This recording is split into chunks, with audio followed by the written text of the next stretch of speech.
Hello, and welcome back to Bedtime Stories with Vice Vice Baby, where we will continue the journey of Uncle Wiggily. Story 8: Uncle Wiggily and the Duchess. Uncle Wiggily Longears, the rabbit gentleman, was hopping along through the woods one day, looking for an adventure, when all of a sudden, he came to a door standing up between two trees. This was a regular door, with a knob, hinges and all, but the funny part of it was there didn't seem to be any room on either side of it. "This is remarkable," exclaimed Wiggily. Remarkable, meaning the same thing as queer. "It is very odd. Here's a door, and the jam—" "Where's the jam?" asked the little katydid, who was sitting on a leaf in the sun. "I am very fond of jam." "I didn't say jam, the kind you eat on bread," spoke Uncle Wiggily. "I was talking about the jam with a B." "Bees make honey," said the katydid, "and honey's almost as good as jam. I'm not so fussy as all that. Jam or honey, honey or jam, it's all the same to me." "No, there isn't any honey either," said the bunny.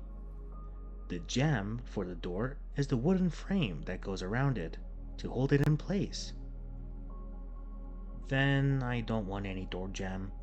I want bread and jam," said the katydid, hopping off to find her sister, Katy didn't, leaving Uncle Wiggily to stare at the lone door.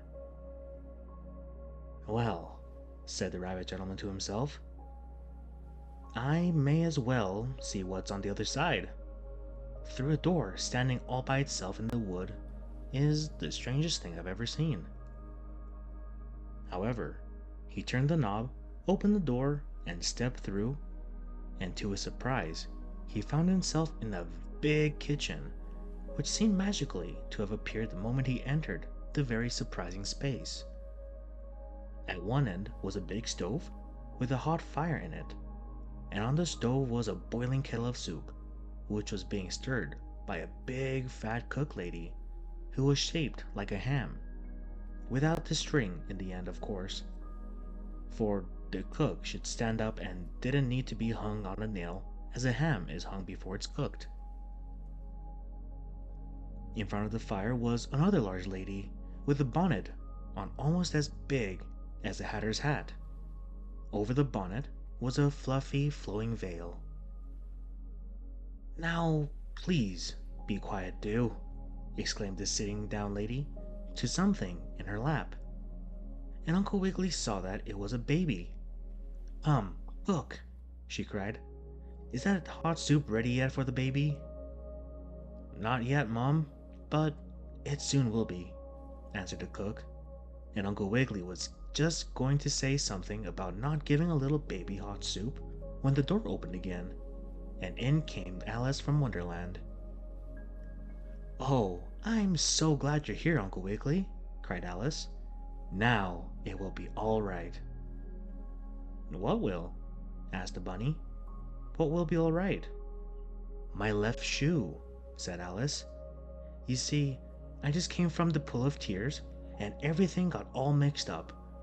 When I came out, I had two left shoes instead of one being right.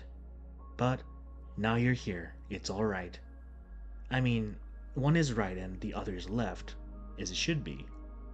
And with that, Alice put on one shoe she had been carrying in her hand and smiled. "But who is this?" asked Uncle Wiggily, pointing with his red, white, and blue striped rheumatism crutch at the big lady holding the baby, which was now squirming like an angleworm. "It's the Duchess, a friend of the Queen of Hearts," answered Alice. "I'll introduce her to her in a minute. Are you fond of sneezing?" "Only when I have a cold," answered Uncle Wiggily. "Why do you ask?" And he began to think he was having a very funny adventure indeed.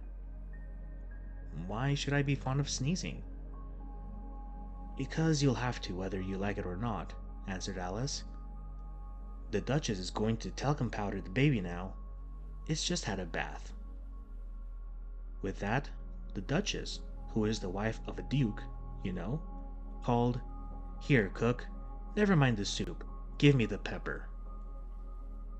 "Goodness me sakes alive and some horseradish lollipops," cried Uncle Wiggily. "She isn't going to talcum powder the baby with pepper, is she?" "Of course," answered Alice. "It's that way in the book from which I came to have an adventure with you. So, of course, pepper it has to be. Look out, here comes the sneezes." And Alice got out her handkerchief. Uncle Wiggily saw the Duchess with the funny smile on her big face take the pepper box the cook gave her and start to sprinkle the black stuff over the baby in her lap. The baby was cooing and gurgling, as all babies do after their bath, and didn't seem at all to mind her being peppered. They seasoned chickens and turkeys with salt and pepper, so why not babies?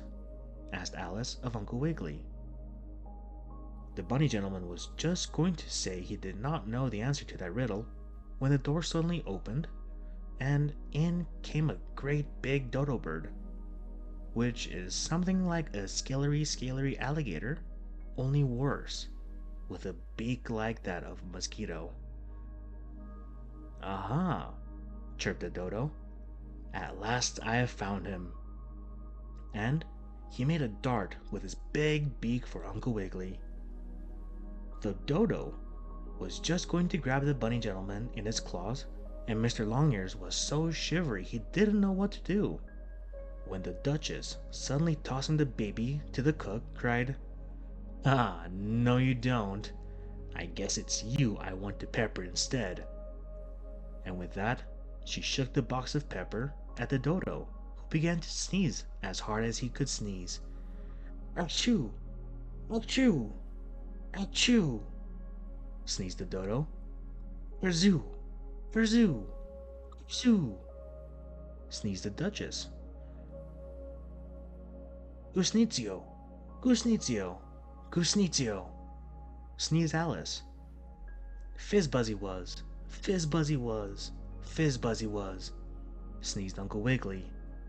And then the dodo himself gave another very large special 5 and 10-cent store sale sneeze and blew himself backwards out of the door.